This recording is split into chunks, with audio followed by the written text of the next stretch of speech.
बोलिए भारत माता की। भाई ये विराटनगर वाले अगर ऐसी आवाज निकलेगी तो कैसे काम चलेगा। जरा लगना चाहिए कि विराटनगर में कोई कार्यक्रम हो रहा है। बोलिए भारत माता की, भारत माता की, बोलिए गोपालदास जी महाराज की। सबसे पहले तो मैं मंच पर विराजमान हमारे वो साधु संत जो हमको राह दिखाने का काम करते हैं, मैं उनके चरणों में प्रणाम करता हूं। महाराज श्री श्री हरिदास जी अरनिया, महाराज श्री श्री खेम जी ओमदास जी जसवंतपुरा, महाराज जी श्री बिहारी दास जी त्रिवेणी धाम, महाराज जी श्री श्री मनसा माता जी पापड़ी, महाराज जी श्री भरतरी जी डूंगरी धाम पापड़ी, महाराज जी श्री झुमका मंदिर बाणगंगा में, महाराज जी श्री शंकरनाथ जी घाटा वाले, महाराज जी श्री भैरवनाथ जी भागरी, महाराज जी रोहतास जी शंकरदास जी मनीराम जी बड़ा मंदिर कोटपुतली, महाराज जी ज्ञानदास जी महाराज पटनगर, श्री प्रेमनाथ जी महाराज शुक्ल अजुर्वेदाचार्य जी महाराज, कौशलेंद्र शरण जी, मुकेश शर्मा जी और बैठे मंच पर बैठे सभी संतों को मैं प्रणाम करता हूं, उनका अभिनंदन करता हूं। मंच पर विराजमान हमारे कैबिनेट में मेरे साथी भाई सुरेश रावत जी, कैबिनेट में मेरे साथी भाई ढाबा सिंह जी खन्ना साहब, भाई विजय सिंह जी चौधरी और आपके अपने लाले जिनको की विराटनगर की हमेशा चिंता रहती है। जब भी मेरे से मिलते हैं विराटनगर की बात करते हैं, विराटनगर के विकास की बात करते हैं। और यही नहीं, मैंने पहले भी देखा है वो हमेशा विराटनगर की चिंता करने वाले ऐसे मेरे भाई कुलदीप धनखड़ जी जो आपके विधायक हैं, भाई जम्मा रामगढ़ के विधायक महेंद्र पाल जी मीणा साहब, भैरव के विधायक पूर्व मंत्री पार्टी के वरिष्ठ नेता भाई जसवंत यादव जी, विधायक कोटपुतली हंसराम जी पटेल साहब, विधायक पानसू देवी सिंह जी शेखावत साहब, प्रदेश मंत्री भाई भूपेंद्र सैनी जी, सतवीर यादव जी जिला प्रभारी, राजेंद्र यादव जी पूर्व मंत्री, श्याम जी शर्मा पार्टी के हमारे जिलाध्यक्ष, उमेश सिंह जी पार्टी के जिलाध्यक्ष, राजेश गुर्जर जी पार्टी के हमारे जिलाध्यक्ष, रमा चोपड़ा जी जिला प्रमुख, दीनदयाल कुमावत जी पूर्व जिलाध्यक्ष, उपेंद्र यादव जी प्रत्याशी हमारे सापुरा, निर्मल कुमावत जी प्रत्याशी हमारे, मुकेश जी गोयल, गणपति वर्मा, भुवनेश्वरी देवी जी, सत्येंद्र दहिया जी, ओंकार जी, अमित जी जाकर एवं मंच पर विराजमान सभी नेतागण और विराटनगर से दूर दराज गांव से आए मेरे पूजायोग बुजुर्गों, नौजवान दोस्तों और इतनी बड़ी संख्या में आई माता बहनों, मैं विराटनगर के सभी किसानों को, सभी बुजुर्गों को उनका वंदन करता हूँ, अभिनंदन करता हूँ, आप सभी को मैं नमन करता हूँ। मित्रों, ये हमारे अन्नदाता है। अन्नदाता हमेशा देने का काम करता है। अन्नदाता को कोई कितना भी दे, लेकिन अन्नदाता जितना देता है इतना कोई नहीं दे सकता। ये हमारे अन्नदाता बैठे हैं, मैं आपको नमन करता हूँ, वंदन करता हूँ। हमारे यहाँ हमने देखा हमारी सरकार बन गई, क्योंकि एक किसान बेटा होने के नाते मन में यह बात थी कि राजस्थान के अंदर आज अगर हमारे किसान सबसे बड़ी परेशानी है तो वो पानी की परेशानी है। कभी हमारा ये राजस्थान, हमारा ये पूर्वी राजस्थान से लेकर के ये पूरा इलाका पानी से परेशान रहता था। कई नदियां आती थी, अच्छी बारिश होती थी, हमारे सभी तालाब सभी कुंड हमारे भर जाते थे। किसान को किसी भी तरह से परेशानी नहीं थी। लेकिन जिस तरह से आपने देखा है, किसान की खेती के लिए पानी की आवश्यकता है। वाटर लेवल नीचे चला गया और नीचे जाने से किसान की जमीन को पानी नहीं मिलता है, पीने के पानी की भी परेशानी होती है। हमने सबसे पहले सोचा कि किसान को पूरे राजस्थान के अंदर अगर हमारा किसान पानी के लिए आत्मनिर्भर होगा, हमारे किसान को पीने के लिए पानी मिलेगा, हमारे किसान को खेती के लिए पानी मिलेगा। कांग्रेस के लोग कहते हैं कि हम आलू से सोना बनाते हैं। मित्रों, मुझे ये जरूर पता है कि आलू से सोना तो नहीं बन सकता है, लेकिन किसान को अगर पानी उसके खेत में बन जाता है तो मेरी धरती माता जरूर सोना उगलने का काम करती है। लेकिन कांग्रेस के लोग तो आलू से ही सोना बना रहे हैं। उन्होंने कभी भी किसान की चिंता नहीं की। हमारी जब पूर्ववर्ती सरकार थी, माननीय वसुंधरा जी की सरकार थी, उन्होंने ERCP के काम को आगे बढ़ाने का काम किया। लेकिन 5 साल कांग्रेस के लोगों ने इस ERC पर राजनीति करने का काम किया, इस ERC को रोकने का काम किया।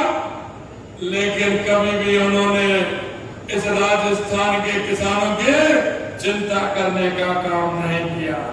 मैं आपसे निवेदन करना चाहता हूं, क्योंकि मैं किसान को जानता हूं।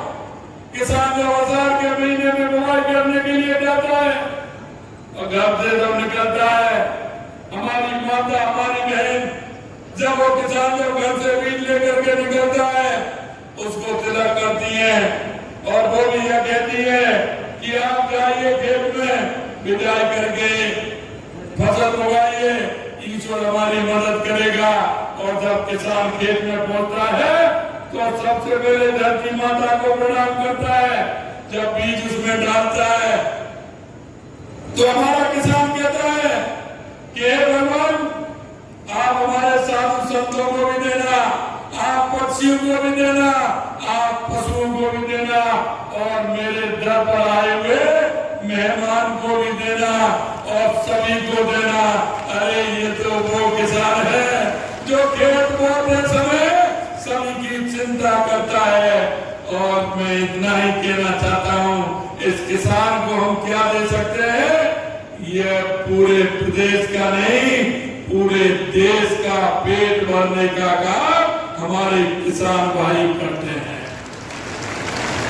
मैं कहना चाहता हूँ, हमारे ERCP की योजना, क्योंकि मन में किसानों के प्रति ये भाव था कि मेरे किसानों को अगर पानी मिलेगा, क्योंकि मैंने देखा है पानी जब नहीं होता है, बिजली चलाते हैं, थोड़ी देर चलती है, पानी बीत जाता है। अगर पानी होता है तो नीचे गड्ढा गहरा करना पड़ता है, कितना नीचे चला गया। मन में ये बात थी कि किसान को अगर पानी मिलेगा तो हमारा किसान सशक्त होगा, मनचाही फसल उगाएगा। हमने ERCP को लेकर के हमारे मुख्यमंत्री जी से बात की, केंद्रीय जल शक्ति मंत्री हमारे राजस्थान के थे, उनसे बात की। हमने कहा अगर हमारा पानी का काम और बिजली का काम हो जाता है तो हमारे किसान को बहुत बड़ा फायदा हो जाता है।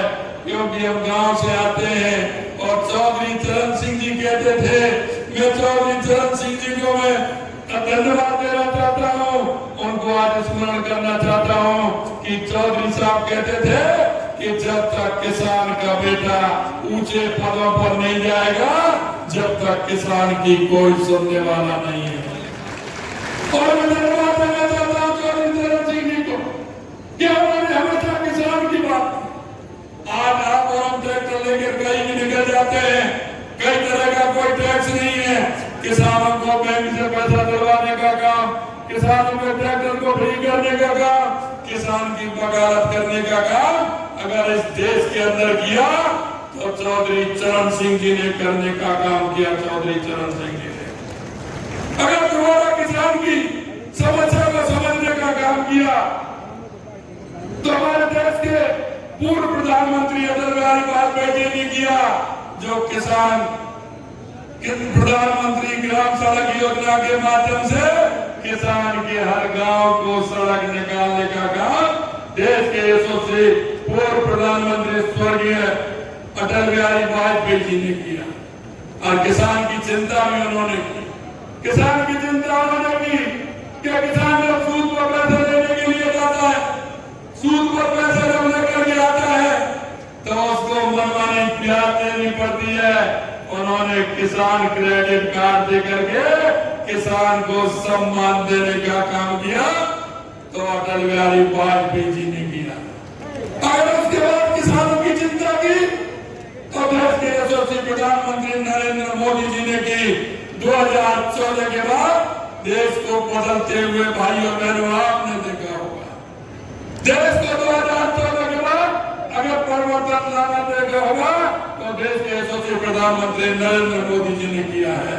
देश के प्रधानमंत्री नरेंद्र मोदी जी ने किसान सम्मान निधि से लेकर के, किसान की फसल बीमा से लेकर के, किसान के क्रेडिट कार्ड की सीमा बढ़ाने से लेकर के देश के यशस्वी प्रधानमंत्री नरेंद्र मोदी जी ने काम किया है।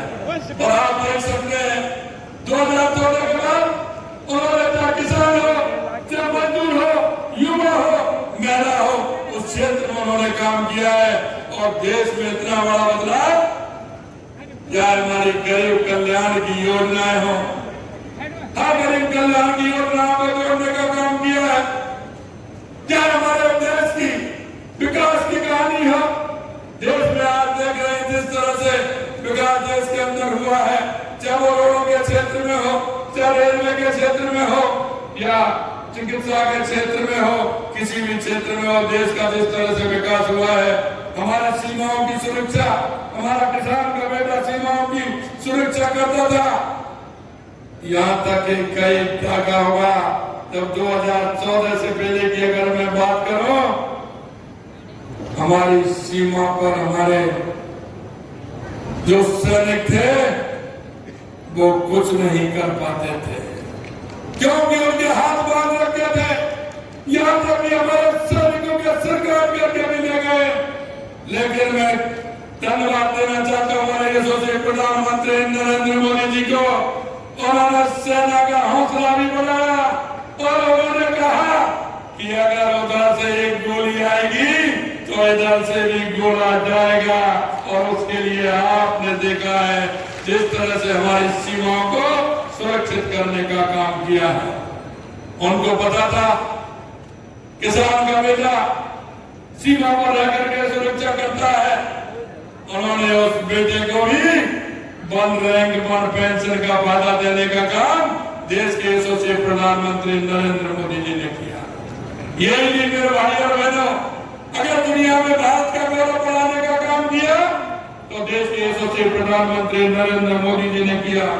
मैं आपसे इतना ही कहना चाहता हूँ कि राजस्थान के अंदर हम ERCP योजना आपने देखा है कि हमसे 28 जनवरी को हमने समझौता किया था। हमारे मध्य प्रदेश के मुख्यमंत्री मोहन यादव जी, हमारे जल शक्ति मंत्री और हम स्वयं जाकर के हमारे तीनों राज्यों का समझौता किया। समझौते के आधार पर हमने आगे काम बढ़ाया। यही नहीं मेरे भाई और बहनों, कल भी आपने देखा होगा मेरा कार्यक्रम था कोटपुतली के अंदर, लेकिन 2 दिन पहले तय हुआ कि भोपाल जाना है। कुछ अधिकारियों द्वारा उसमें जो थोड़ी बहुत कमी है उनको पूरा करना है और इसी उसमें उस ERCP का मूर्त रूप देना है। हमारी DPR का काम चल रहा है और मध्य प्रदेश की DPR भी काम कंप्लीट हो गया। कल हमारा ये जो छोटा मोटा थोड़ा उसमें कहीं दिक्कत थी वो भी पूरी हो गई। कल भोपाल जाकर के ERCP की सारी अड़चनें खत्म करके आने वाले समय में हमारी ERCP सभी जगह जाएगी। मैं सुन रहा था हमारे कुलदीप जी कह रहे थे अरे कुलदीप जी, ये विराटनगर है, ये पौराणिक नगरी है, ये ऐतिहासिक नगरी है। आपने देखा होगा यहाँ भगवान कृष्ण ने जब उनको अज्ञातवास दिया गया था तो भगवान कृष्ण ने विराट राजा जब यहाँ थे, विराट राजा के यहाँ हमारे पांचों पांडव, आज भी वो ऐतिहासिक नगरी है। निश्चित रूप से आपने कहा है पर्यटन की दृष्टि से हम इस विराटनगर को जोड़ने का काम करेंगे।